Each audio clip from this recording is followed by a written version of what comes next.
আমাদের আমন মৌসুমের জনপ্রিয় একটি জাত বৃধান ৭৫। এই জাতের ক্রপ কাটিং করার জন্য এটাকে আমরা ক্রপ কাটিং বলি বা নমুনা শস্য কর্তন এটাকে বলা হয়।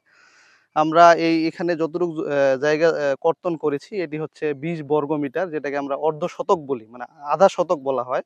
এই আধা শতক জমির ধান আমরা কেটে নিয়ে গেছি, এটাকে মাড়াই করা হবে। মাড়াই করার পরে কতটুকু ওজন হয়, কত কেজি হয় এটার উপর ভিত্তি করে, এবং ধানের যে এই কন্ডিশনে যে ময়েশ্চারটা মানে পানির পরিমাণ, আর্দ্রতার পরিমাণ যতটুকু থাকে, এই ২ টা বিষয়কে একটি সূত্রের মধ্য দিয়ে আমরা আমাদের হেক্টর প্রতি যে ফলন, এই ফলনটা বের করে নিয়ে আসি।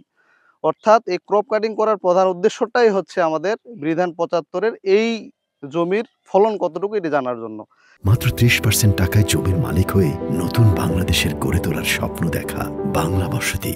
এভাবে যদি আমরা ফলনগুলা নিতে পারি তাহলে বৃধান ৭৫ হোক বা অন্য যে জাতগুলা হোক, সবগুলা জাতের ফলন ফলনের একটি পরিমাণ নেওয়ার পরে জাতীয়ভাবে এটাকে একত্রিত করা হয়। জাতীয়ভাবে যে দেশের যে ফলন, সার্বিক যে ফলনটা, এই ফলনটা জানার জন্য কিন্তু আমরা শস্য কর্তনটা করে থাকি।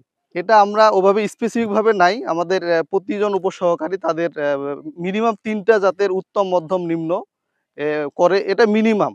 আমাদের একজন উপসহকারী কৃষি অফিসার তার মাঠের যত রকমের জাত আছে সবগুলো জাতেরই কর্তন কিন্তু তাকে করতে হবে। কারণ না হলে কিন্তু সকল জাতের তথ্য আমরা সারা দেশব্যাপী পাবো না।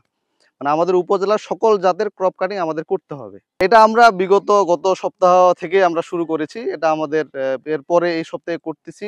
আমাদের পুরো উপজেলায় কিন্তু এই কাজ চলতেই আছে। আমাদের সকল উপসহকারী কৃষি অফিসার মাঠে কিন্তু তারা শস্য কর্তন করতেই আছে।